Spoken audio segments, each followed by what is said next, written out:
welcome back to Living in Thailand. If this is your first time here, thank you so much for clicking on this video. If you've been here before, thank you so much for coming on back. Your girl got a new video and it's another DIY. If you read by the title, you are going to see 3 DIYs that I did to kind of update my dining area, which is really just a wall. Before we get into that, please do not forget to like, comment, and subscribe. We do have a growing number of subscribers and I'm super excited. I've also narrowed it down to the day that I will upload, so you will see new videos from me every week on Mondays, which I'm super excited about because it did take me a couple of weeks to figure out what is the most practical day for me to upload, film, edit, all of that stuff. So I think I've got it down, fingers crossed, but I am trying to be consistent.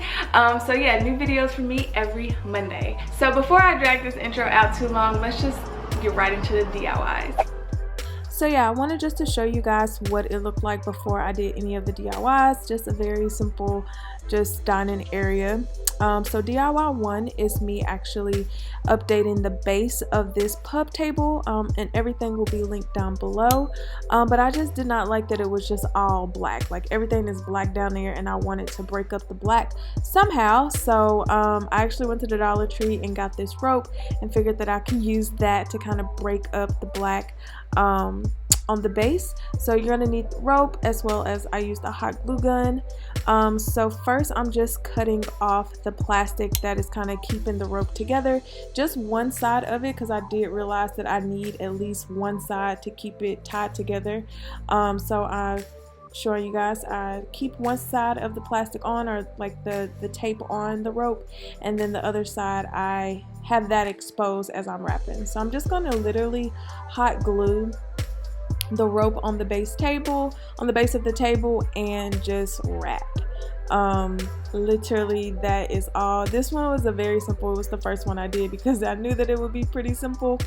And I'm just gonna just wrap it on down.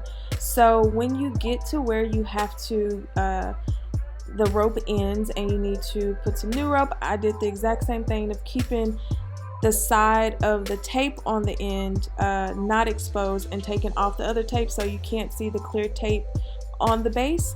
And then I'm just gonna match it up as best as I can to the end of that rope and continue to rope it down. So I only used the hot glue gun for the beginnings and the ends of the rope. As you can see, I'm just tightening it as I spin down, and I'm not gluing everything down. The good thing about this is that it has like a natural look and like a natural finish, so it doesn't matter if it's pretty forgiving if you do make mistakes. So I was excited about that, and yeah, just continue to wrap. Yeah, and we're gonna get into the finished product, and that is that. Just enough to break up the black that I wanted. It kind of looks like a needle thing, I don't know, but I thought it was super cute and it did exactly what it needed to do.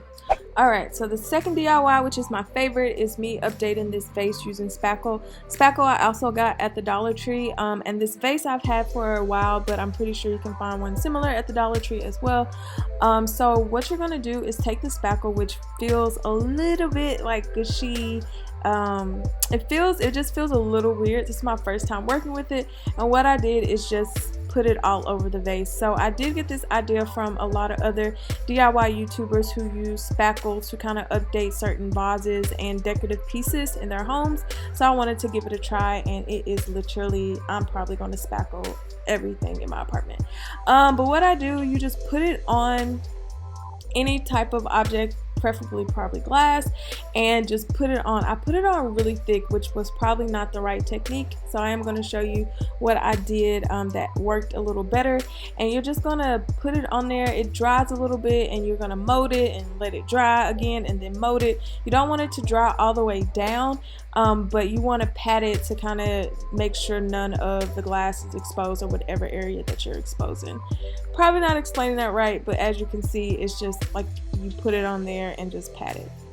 So I did realize that probably wasn't the best technique, so I rinsed it off, and all you need to do to rinse it off is just some water, and then it wipes right off if it's not completely dry. So I went in and did a thinner layer, let it dry, you know, patted it, put another thinner layer on, patted it, so it kind of built up instead of doing one thick layer, because it did take a while to dry. When you do the thinner layer, it does dry quicker, and you can just continue to add. So hopefully that explains it. But if you have any questions, please do not forget to leave them in the comment section.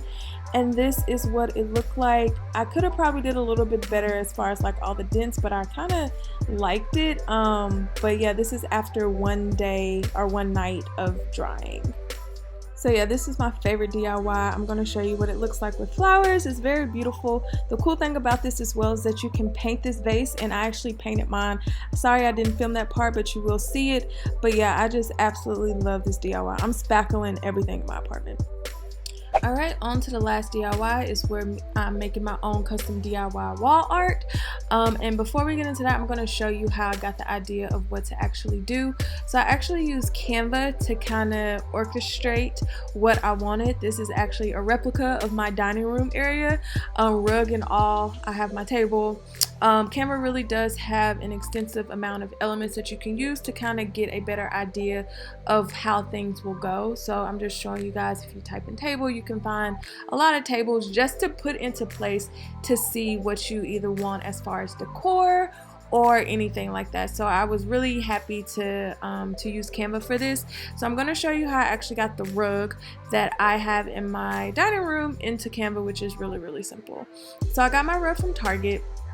And of course, all websites have an image. So all you're going to do is copy that image, and then you're going to paste it into Canva. That is literally all. Like very, very simple, but it's something that I haven't done, and it's not something I've used Canva for, but I think this is a really good way, especially for those who are into decor and just kind of want to just try to see exactly what will go, how things will look. This is a great way to do that if you're not already using a decor website, which I am not. So I just kind of use shapes and things as far as the paintings that I thought that I will be able to draw, and those were very simple. I'm like, I can draw a half circle, use a protractor, and then you can of course change the colors of everything. So Canva can be used for many things, so I would definitely take advantage of all of these websites and use them how you need them. But yeah, this is something that I will be using Canva for a lot, just because you can play around with it. So yeah. Alright, so you can kind of see the outline of what I had on Canva that I did. So I did the outline first, and now this is me just kind of tinting out the background of the canvas, because I do have white walls and I just didn't want it to be white on white. So this kind of gives it a little bit of a contrast. And then this is me just painting what I have. So you can't see it, but I do have my laptop open and I'm looking at the picture to see what I need to color. Let me just say that this was the hardest DIY, because I'm not an artist by trade. So if you are not an artist but you want to do your own DIY paintings, I would just say take your time, have patience with yourself, and if you mess up, it's okay. But the biggest lesson I learned was really, like, you have to really try, and it's not as simple as just putting shapes into Canvas like, okay, I can do it. No. So this is when they are finished. I did frame these are 18 by 24, and I'm gonna shut up and show y'all the before and after.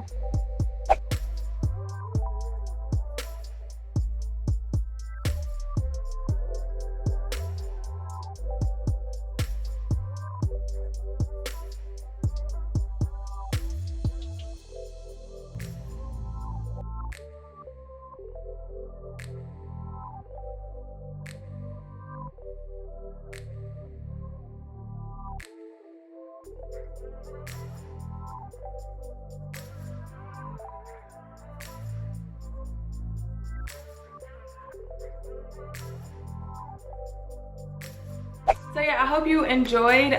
Even I am super excited about it. I've actually been having my coffee there. I've been, actually having my meals at the table versus on the couch.